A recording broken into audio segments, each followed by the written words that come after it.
एक गैर मुस्लिम मुसलमान हो गया रमजान के महीने में,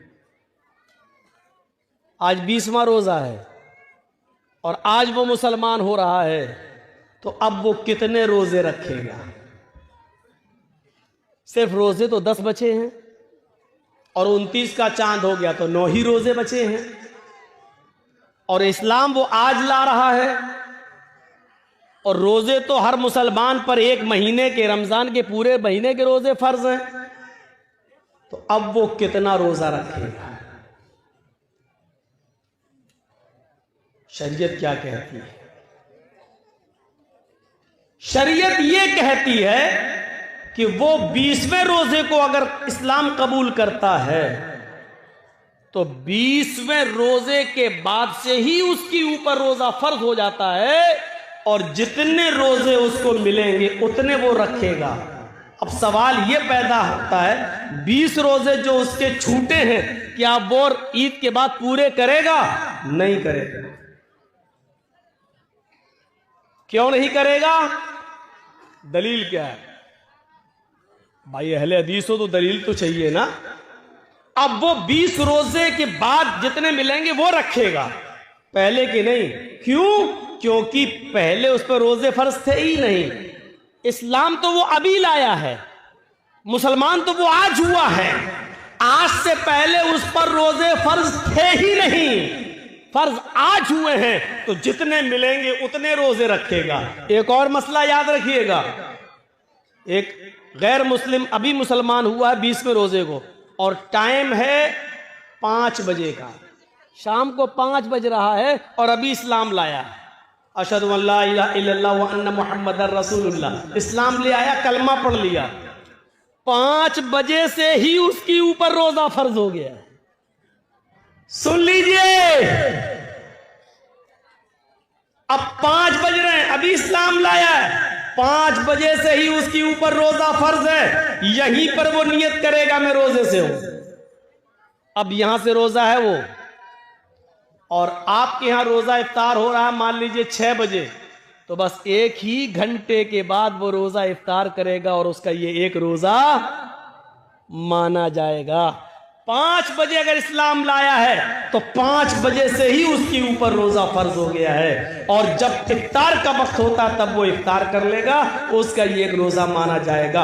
अब सवाल ये होता है कि वो 5 बजे तक तो खूब खाता पीता रहा, तो खूब खाता पीता रहा, उस वक्त वो काफिर था, उसके ऊपर खाना पीना जायज था।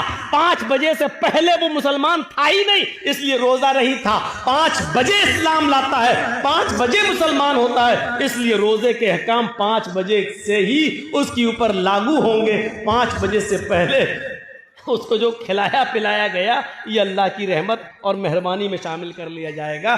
मेरे प्यारे साथियों, इन मसाइल को जानने की जरूरत है।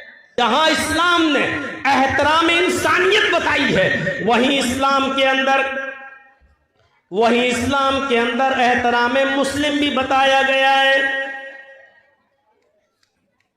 अच्छा, अब ये अंदाजा लगाओ, जब अल्लाह ये कह रहा है कि पड़ोसी के बच्चों को प्यार और मोहब्बत की नजर से देखो, तो इसका मतलब क्या हुआ? अपने बच्चों से कितना प्यार करो, ये आप अंदाजा लगा सकते हैं ना। जो इस्लाम दूसरों के बच्चों से मोहब्बत करने का हुक्म दे रहा हो, तो उससे अंदाजा लगाओ कि फिर अपने बच्चों से कितनी मोहब्बत होनी चाहिए।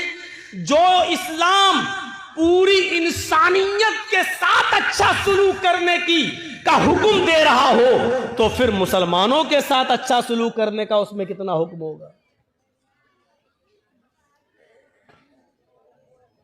या अय्युहल्लज़ीना आमनुत्तकुल्लाह हक़्क़ तुक़ातिह वला तमूतुन्ना इल्ला व अंतुम मुस्लिमून वअतसिमू बिहब्लिल्लाहि जमीअन वला तफर्रक़ू। इसके बाद वज़कुरू निअमतल्लाहि अलैकुम इज़ कुंतुम अअदाअन फ़अल्लफ़ बैन क़ुलूबिकुम फ़अस्बहतुम बिनिअमतिही इख़वाना।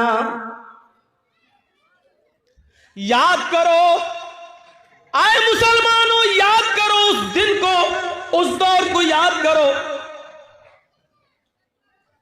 वज़्कुरू निअमतल्लाहि अलैकुम इज़ कुंतुम आदाअन, कि तुम आपस में एक दूसरे के दुश्मन थे। फ़अल्लफ़ बैन क़ुलूबिकुम, अल्लाह ने तुम्हारे दिलों में उल्फत डाल दी। फ़अस्बहतुम बिनिअमती इख़वाना, तो तुम अल्लाह की इस नेमत से, इस्लाम की नेमत से, कुरान की नेमत से, नबी की नेमत से तुम आपस में भाई भाई हो गए। अल्लाह ने हमें उस दौर को याद दिलाया जब हम आपस में एक दूसरे के दुश्मन थे। एक एक रोटी और एक एक बोटी के पीछे हम एक दूसरे का कत्ल कर दिया करते थे। एक गांव के एक आदमी की बकरी दूसरे के गांव के खेत में, एक आदमी के खेत में चली गई, इतनी सी बात को लेकर झगड़ा शुरू होता है दोनों कबीलों और दोनों खानदानों के बीच में। जानते हो ये लड़ाई कितने दिन तक चली? ये लड़ाई 27 साल तक चली। ये लड़ाई 27 साल तक, और 27 साल के बाद जब ये लड़ाई बंद होती है तो दोनों तरफ से मरने वालों की तादाद गिनी जाती है, तो मरने वालों की तादाद थी 40,000। एक बकरी की वजह से, वो भी सिर्फ थोड़ी सी घास खा ली थी, इतनी सी बात पर दोनों कबीलों में लड़ाई चलती है। तो कितने साल तक चली? 27 साल। और 27 साल के बाद जब बंद होती है तो दोनों तरफ से मरने वालों की गिनती कितनी हुई? 40,000। अंदाजा लगाओ कितने खतरनाक लोग थे, कितनी डेंजर कौम थी। हम लोग तो मौजमपुर लखीपुर को रोते हैं कि इधर जान की कोई कीमत ही नहीं है, कब मार दो और कब नदी में बहा दो। कितनी डेंजर कौम थी। लेकिन ये डेंजर कौम भी जानते हो कितनी हमदर्द बन गई इस कुरान की नेमत से कि एक गज़वे में, गालिबन गज़वे ज़ातिर रिक़ाब के मौके पर